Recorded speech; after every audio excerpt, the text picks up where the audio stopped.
Hey guys, welcome back to my channel life capture Sandhya. और आज सोमवती अमावस्या है जो कि 9/8 को था।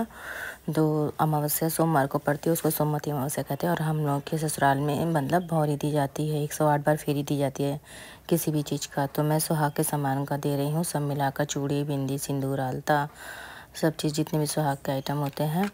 तो यही मैं पूजा कर रही हूँ। और मैं वीडियो आजकल नहीं डाल रही हूँ क्योंकि मेरे जो वीडियो शूट करने वाले और एडिटर जो हैं वो कहीं चले गए हैं, तो इसलिए मुझे वीडियो बनाने में बहुत दिक्कत होता है क्योंकि मैं बहुत व्यस्त रहती हूँ। तो मैं वीडियो बना नहीं पाती हूँ और ना एडिट कर पाती हूँ। बनाया तो बहुत सा वीडियो मैंने, लेकिन उतना डाल नहीं पाई, तो काफ़ी लेट हो गया, तो फिर डालने का मन नहीं किया। तो ये देखिए, मैं यहाँ सब पूजा की तैयारी कर रही हूँ। सारा मैंने मतलब हल्दी से सोना धोबी बनाते हैं तुलसी जी में। वैसे तो पीपल के वृक्ष में देते हैं, लेकिन हम नहीं जा पाए क्योंकि मेरे घर कोई आया हुआ था, तो घर पे ही पूजा कर रहे थे सॉरी। तो ये तुलसी जी को हम तुलसी जी में ही सोना धोबी बनाकर और गंगा जल रखकर वहीं पर हम फेरी देंगे घूमकर 108 बार। तो ये देखिए, वस्त्र मैंने ओढ़ा दिया है, सोना धोबी को बनाकर उसको सिंदूर बिंदी लगा दिया है। ये हल्दी से जो पीला सा दिख रहा है आकृति बनी हुई सोना धोबी है। और उसके बाद सब कुछ श्रृंगार का चढ़ाकर उनको फिर अब जितने भी सुहाग के सामान है उससे मैं फेरी दूँगी। तो ये पर यहाँ छत पर मैं पूजा कर रही हूँ अपना। और ये मैं आरती वारती कर दी हूँ, यहाँ पर धूप बत्ती जला दिए हैं। तो ये सब करने के बाद ऐसे ही हम सोमवती अमावस्या की पूजा करते हैं। आप भी करते हैं कि नहीं और कैसे करते हैं ये बताइएगा। ये हमारा पूजा का विधान है।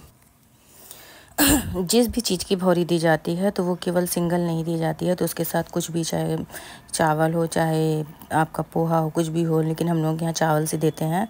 तो चाहे आप फेरी मतलब किसी भी चीज़ की दे सकते हैं, टॉफ़ी की दे सकते हैं, पैसे की दे सकते हैं, जो भी आपको देना है वो, क्योंकि 108 वो होना चाहिए, कैसे हम गिनती करेंगे। तो इसलिए हम लोग अपना सुहाग या कभी कुछ करके दे देते हैं। जो सीजनल फल होता है वो दे देते हैं, कभी किसी मिठाई का दे देते हैं। तो ये देखिए, जो भी थोड़ा सा अक्षत लेकर और फिर जो भी जिस चीज़ की फेरी देंगे वो हाथ में लेकर और मतलब वहाँ पैर छुलाकर फिर देते हैं।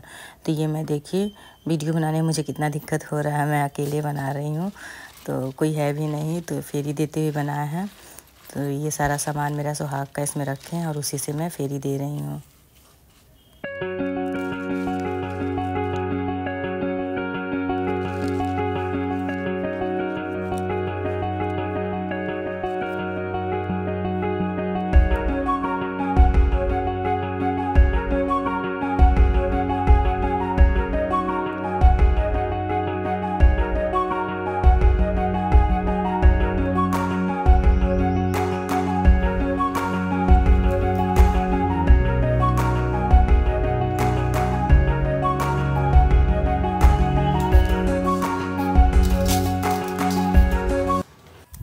और अब मेरी यहाँ फेरी पूरी हो गई है, तो मैं सारा मतलब सुहाग का जितना भी सामान था उसका मैं फेरी देकर अब यहाँ मैं कथा खुद से ही कहने और सुनने जा रही हूँ, जो कि सोना धोबी का है कि क्यों सोमवती अमावस्या पड़ी और क्यों लोग सुहाग का मतलब करती है, सुहाग का ही व्रत है तो क्यों लोग करते हैं। तो इसमें यही है कि एक साहूकार था, उसकी 7 बहुएं थी और एक बेटी थी। तो मतलब आते थे बाबा, मतलब ब्राह्मण आते थे, तो जब वो भिक्षा मांगते थे तो जब बहुएं आती थी तो उनको सुहागन होने का वरदान देते थे। जब उनकी बेटी आती थी तो कहते थे सुखी रहो।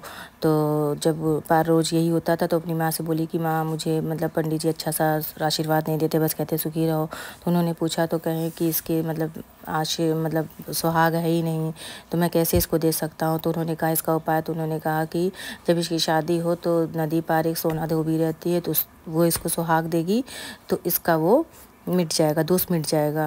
मैं कहानी आपको शॉर्ट में सुना रही हूँ। तो फिर उन्होंने जब उसकी शादी होने को हुई तो वो सोना धोबी आकर सुहाग दी और अपने पति को बन करके कही कि अपने मेरे बच्चों से कि मेरे इनको खोलना नहीं, क्योंकि जैसे जैसे वो सुहाग देती और इधर उसके पति का प्राण निकल जाता।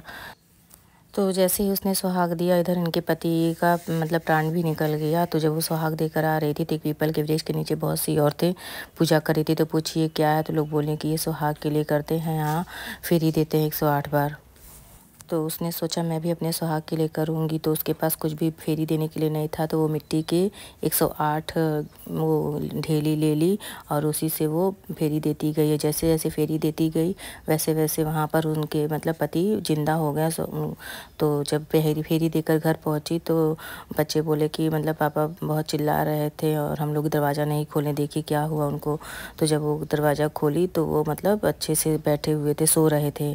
तो वो दरवाज़ा खोली और देखी जब मेरा सुहाग जिंदा है, तो उसने बहुत ही मतलब भगवान का धन्यवाद दिया और सदा से ही ये व्रत फिर चलता आया अपने सुहाग के लिए। बोलो सोना धोबी की जय, बोलो शंकर भोले बाबा की जय।